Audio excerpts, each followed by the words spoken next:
प्राचीन काल की वह अद्भुत कथा जहाँ एक पिता ने अपने पुत्र की परीक्षा नहीं बल्कि भक्ति की पराकाष्ठा दिखाई थी। राजा मोरध्वज, जिनकी दानशीलता और श्रद्धा ने स्वयं भगवान श्री कृष्ण को भी चकित कर दिया था। कहते हैं, जब भगवान किसी की परीक्षा लेते हैं तो संसार भी उस परीक्षा के आगे नतमस्तक हो जाता है। तो आइए जानते हैं राजा मोरध्वज, ताम्रध्वज और भगवान श्री कृष्ण से जुड़ी वह अमर कथा जो हमें सिखाती है सच्ची भक्ति कैसी होती है। हमारे देश में एक से एक महादानी हुए हैं, किंतु आज हम जिस व्यक्ति की बात करने वाले हैं उसने दानवीरता की सारी सीमाओं को पार कर लिया। ये कथा है महाराज मोरध्वज की। कथा महाभारत की है, किंतु मूल महाभारत का भाग नहीं है। भारतीय दंत कथाओं में इसकी बड़ी प्रसिद्धि है। विशेषकर छत्तीसगढ़ में इसे बड़े चाव से सुना और सुनाया जाता है। ये कथा महाभारत युद्ध के बाद की है। युद्ध जीतने के बाद युधिष्ठिर ने अश्वमेध यज्ञ किया। सहस्त्रों ब्राह्मणों को इतना दान दिया गया जिसकी कोई उपमा नहीं थी। इसी कारण अर्जुन के मन में अभिमान आ गया। एक दिन उसने बात ही बात में श्री कृष्ण से कहा कि हे माधव, मैं भी कितना भाग्यशाली हूँ जो मुझे आपका सबसे बड़ा भक्त बनने का सौभाग्य प्राप्त हुआ। बल में भी मेरी समता कोई और नहीं कर सकता और मेरे भ्राता युधिष्ठिर सा दानवीर भी कोई और नहीं है। श्री कृष्ण समझ गए कि उसके सखा को अभिमान ने छू लिया है और उसका उद्धार करना आवश्यक है। उस समय उन्होंने कुछ नहीं कहा और थोड़े दिन के बाद अर्जुन अश्वमेध यज्ञ के दिग्विजय के लिए निकल गया। कई दिनों तक चलने के बाद वो घोड़ा रतनपुर राज्य की सीमा में प्रवेश कर गया। वहाँ के राजा है वंश के मोरध्वज थे, जो बहुत ही प्रतापी और न्यायप्रिय थे। उनका 6 वर्ष का एक ही पुत्र थे जिसका नाम था ताम्रध्वज। इतनी कम आयु में ही वो युद्ध कला में निपुण हो चुका था। उस अश्व को देखकर उस बालक ने कौतूहल में ही उसे पकड़ लिया। जब अर्जुन ने उसे देखा तो उसे समझाते हुए कहा कि अश्व को मुक्त कर दे, किंतु बालक होते हुए भी ताम्रध्वज को धर्म का ज्ञान था। उसने कहा कि यदि वो अश्व चाहते हैं तो उन्हें उसे परास्त करना पड़ेगा। अर्जुन को अपनी वीरता का अभिमान तो हो ही चुका था।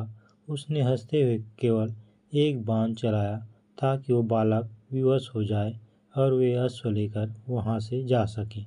लेकिन उस बालक ने अद्भुत वीरता दिखाते हुए अपने छोटे से धनुष से ही उस बाण के टुकड़े कर दिए। अर्जुन को विश्वास नहीं हुआ कि एक बालक उनका बाण काट सकता है। उन्होंने धीरे धीरे प्रहार करना आरंभ किया, पर प्रभु की माया से वो बालक उन पर भारी पड़ने लगा। अंत में एक बाण ताम्रध्वज ने ऐसा मारा कि अर्जुन मूर्छित हो गए। इसके बाद ताम्रध्वज उस अश्व को लेकर अपने राज्य में चला गया। उधर जब अर्जुन की मूर्छा टूटी तो उन्हें विश्वास नहीं हुआ कि एक छोटे से बालक ने उन्हें परास्त कर दिया। वे समझ गए कि ये सब श्री कृष्ण की लीला है। वे तत्काल उनके पास पहुँचे और अभिमान के लिए क्षमा मांगी। तब श्री कृष्ण ने उनसे कहा कि हे पार्थ, तुम्हें अपनी वीरता के अतिरिक्त इस बात का भी अभिमान था कि तुमसे बड़ा मेरा कोई भक्त नहीं है और महाराज युधिष्ठिर से बड़ा कोई दानी नहीं। बल का अभिमान तो तुम्हारा टूट ही चुका है। आओ अब बाकी 2 का भी निवारण कर दिया जाए। ये कहकर श्री कृष्ण और अर्जुन साधु के वेश में महाराज मोरध्वज के राज्य में पहुँचे। उन्होंने अपने साथ एक सिंह को भी रख लिया। जब राजा मोरध्वज ने 2 साधुओं को देखा तो उनका सत्कार किया और पूछा कि उन्हें क्या दान चाहिए।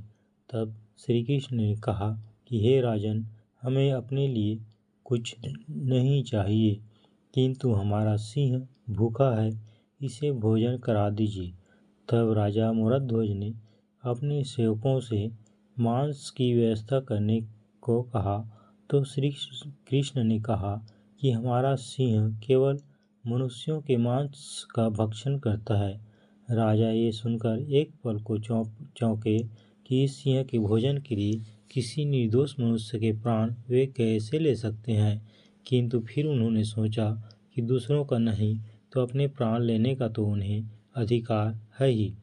ये सोचकर उन्होंने श्री कृष्ण से कहा, ब्राह्मण देव, आप चिंता न करें, मैं इसे स्वयं अपना मांस खिलाऊंगा।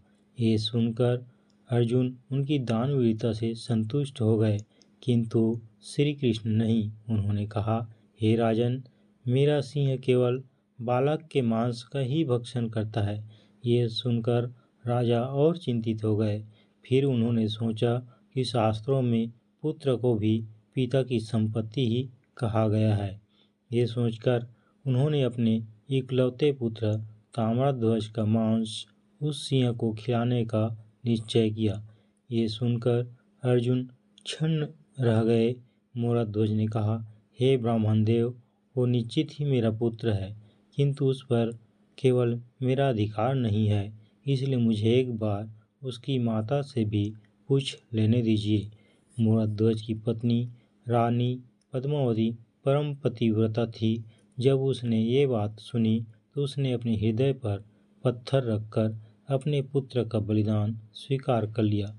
किंतु ऐसा करने से पहले उसने श्री कृष्ण से कहा, हम उसके माता पिता अवश्य हैं, किंतु उसके प्राण पर हमारा अधिकार नहीं है, अतः एक बार हमें अपने पुत्र से भी पूछ लेने दीजिए। ये कहकर ताम्रध्वज को बुलाया गया। जब उस 6 वर्ष के बालक ने अपने माता पिता की दुविधा सुनी तो हंसते हंसते अपना बलिदान देने को तैयार हो गया।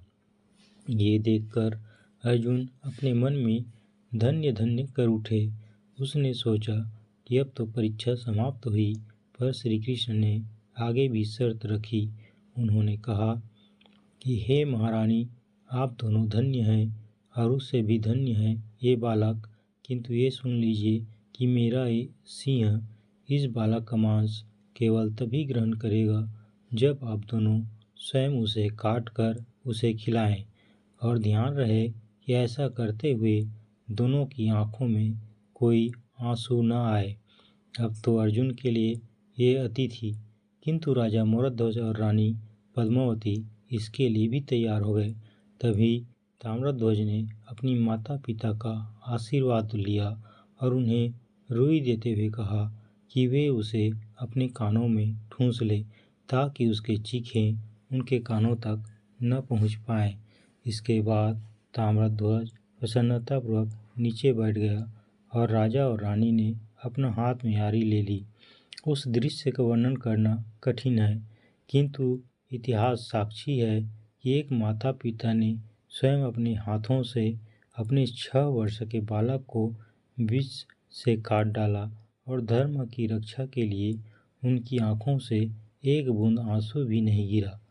उनसे भी धन्य वो बालक था जिनसे उस असहनीय पीड़ा के बाद भी पीड़ा से एक शब्द भी अपने मुख से नहीं निकाले। इसके बाद उन्होंने अपने पुत्र के दोनों कटे भाग उस सिंह को खाने के लिए दिया। माया रूपी उस सिंह ने ताम्रध्वज के दाहिने भाग को खा लिया और बाएं भाग को छोड़ दिया। ये देखकर रानी पद्मा की आंखों से एक बूंद आंसू गिर पड़ा। तब श्री कृष्ण ने उनसे पूछा कि अपने पुत्र को काटते समय वो नहीं रोई तो अब क्यों रो रही है।